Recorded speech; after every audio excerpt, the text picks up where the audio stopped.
गुरु जी का खालसा श्री वाहिगुरु जी की फतेह। जन्म साखी 10 गुरुओं की सूरज प्रकाश ग्रंथ साखी गुरु हरराय साहिब जी की।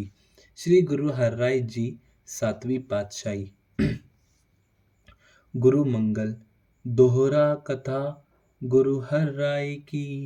सुनो श्रोत्र सावधान, पावन पुण्य उपावनी, गन पापण की हाण।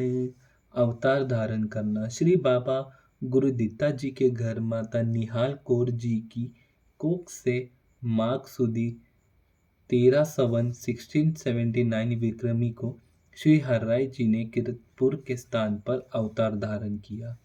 श्री गुरु हरराय जी का गुरु कर्तव्य। श्री हरराय जी एक पहर रात रहती उठकर सो स्नान के उपरांत आसन पर बैठकर आनंद स्वरूप परमात्मा में विलीन हो जाते थे।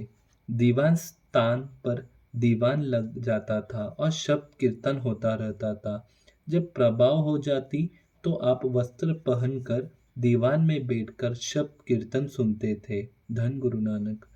कीर्तन के उपरांत आप संगत के प्रति उपदेश देकर उनकी मनोकामना पूरी करके उन्हें निहाल करते थे। आप जी का लंगर वैष्णव होता था। जब प्रसाद तैयार हो ताजा था तो संगत में बैठकर प्रसाद खाकर सुंदर पलंग के ऊपर आराम करने के लिए सुशोभित हो जाते थे।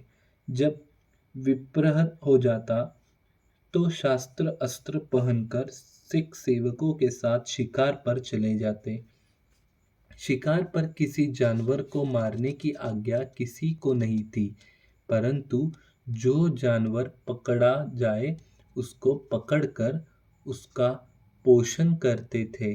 शिकार केवल आपजी सिख योद्धाओं के शास्त्र अभ्यास बनाए रखने के लिए ही जाते थे। धन गुरु नानक। सिख सेवक जो आप जी के दर्शन करने और मनोकामना पूर्ण करने के लिए आते थे, आप जी सतनाम का स्मरण, भक्ति मार्ग को धारण करना व बुरे कर्मों का त्याग करने का उपदेश देते थे। बड़े सौभाग्यशाली थे जो आप जी के इस उपदेश को धारण करके अपना जन्म सफल कर लेते थे। धन गुरु नानक। संगत का दर्शनार्थ आना जाना। आप जी के पास कीरतपुर ही आप जी के चाचा श्री सूरजमल जी रहते थे। सूरजमल जी की माता मरवाई जी का यही ही देहांत हुआ था। सिख संगत दर्शन करने के लिए चाहे आप जी के पास सदा ही आती रहती थी, परंतु वैसाखी और दिवाली के समय अपनी अपनी बेटा लेकर बहुत संगत आती थी। धन गुरु नानक। भाई भगतू और भाई फेरू की वार्ता। धन गुरु नानक। वाहिगुरु जी का खालसा श्री वाहिगुरु जी की फतेह। धन गुरु नानक। धन गुरु नानक।